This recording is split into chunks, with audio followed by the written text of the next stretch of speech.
So some basics. Don't need an introduction, thank goodness, okay. You need a business account. I'm assuming that you guys all know this, so I will go really quickly through. If there is something that you don't know, just go, stop, that didn't make sense, okay? So your professional page needs to be separate from your personal page. Is everybody okay with that? There's nobody here as a person representing their practice, because you could get banned. We've got a page, is that right? Yep, Facebook business page. It's not you. No. Yeah, perfect. Okay. Now, have you got your team members attached to your page? Have you added them as admins so they can post content as well? Okay. If, again, tonight is to make you think, okay? None of this is right or wrong. You have to do this, you have to do that. It's to generate some thoughts.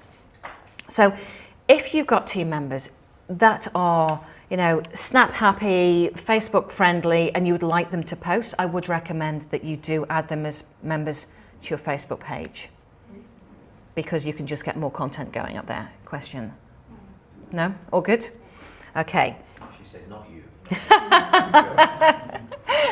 Not a question, not you. Okay, so Facebook setup. This is, in an ideal world, how it should look. All right, so your logo should be there, okay?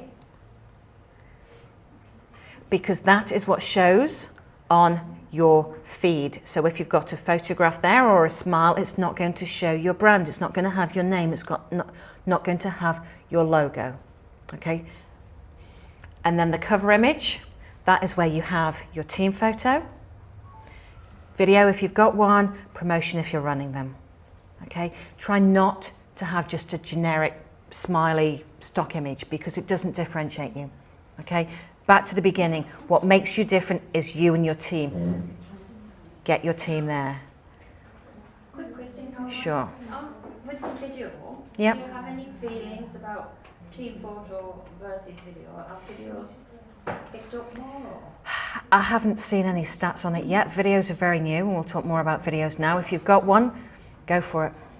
But it has to be sized in such a way that it works for those dimensions. So, easiest thing is to get some professional photos done and just get your team photo up there. Second one for steps on your Facebook setup is make sure that you've got your list of services there and that all of your details are there. All right. Okay, so this is the time where you actually can log on to your Facebook pages and just check. Okay, so if you've got your logo in the right place, if you've got a good cover image, make sure it's not a stock image, make sure it's something to do with you and your team that differentiates you. Make sure you've got your list of services and make sure you've got your details there. So the question here was, Kim actually set up 2 Facebook pages and now one of them's taking over that shouldn't have taken over. So you can merge Facebook pages. So sometimes Facebook has automatically created one for a practice and then you set up your own. You actually can merge them. Okay. Yeah, okay. Anybody else seen anything that shouldn't be there or should be there? All good? Okay. So we'll just have a look at Instagram. So does everybody here know what Instagram is? No? One no? Okay. So Instagram is primarily images. Okay, so in Facebook you can put links and you can put text. Okay, Instagram is images. It's a visual platform. And I'll show you some Instagram posts in a minute. And it is growing. People are visual. And what we're seeing on Facebook is the more visual images are the ones that are being shared. So this is just images for Instagram. It's a younger demographic, but again, the demographic on Instagram is growing. The reach is growing. In America, it's almost, it's not like Facebook, but it's almost there. Yeah. Instagram. Size. Yeah. Yeah. So it is increasing in Australia. Okay. And who here is seeing that they're getting more reach on Facebook? So more people interacting with their posts? Yeah. It's because it's newer. Did you know that Instagram is actually owned by Facebook? Yeah. So they're trying to push interaction on Instagram so they can, lo and behold, close it down and make you pay. So, you know, they're trying to get the numbers in before they take it all away, and we'll talk more about that in a minute. So now is the time to get on Instagram if you're thinking about it, because you are going to get more interaction.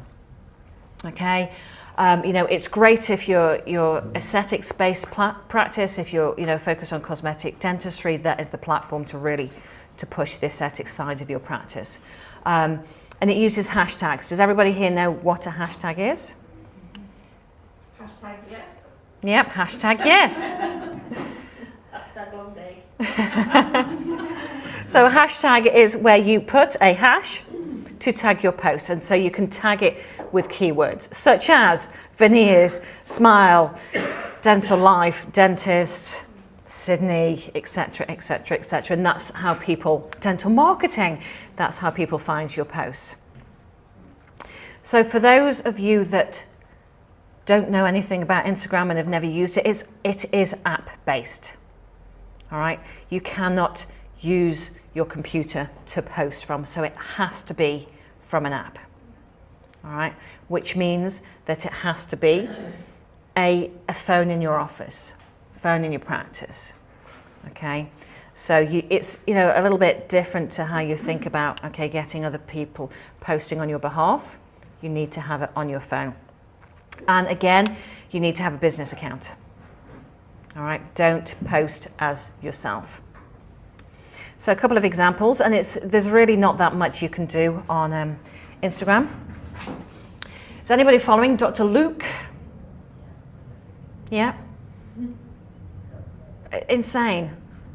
Maybe 64,000 followers. He's in North Sydney. So if you want to see how to do Instagram well, he's good to follow. Oh, what I should be showing you, apart from how popular he is, he has listed his services. Okay, same. And he has his website address. That is all you can put, really. Okay, you can put a description, your services, your website. There's not really scope to do anything more in the setup. Sydney Boutique. So this is a practice around the corner from here. Yeah, they've used emojis, which I think is kind of cute. But again, it is a list of services. It's a website. That's as much as you can do. So again, services, website. I jumped ahead and I did the exercise before I was meant to. Bad me. So if you want to have a look at your Instagram page now, have a look, see whether you actually have got your list of services on there. You know, there's not a lot that you can do, but have a look. What do you want to be? Do you want to be a face or do you want to be a brand? You know, we've got, so the question was, do you put your logo or do you put your face on Instagram? And this comes down to who you are as a brand. You know? Are you going to be, you know, if you are there as a practice and you're posting on behalf of the practice, I would recommend that you post and have your logo on there. If you are posting as the dentist and the principal and you want yourself to be out there front and center and not your team, but I'm guessing the majority of you will be posting as a practice. Yeah. So it should be logo. Okay. Anybody got any other questions on Instagram? So on the page, we got our description instead of the services. Yeah. Should we change it to services or leave it as the description of the practice? I would put services if you can. Okay.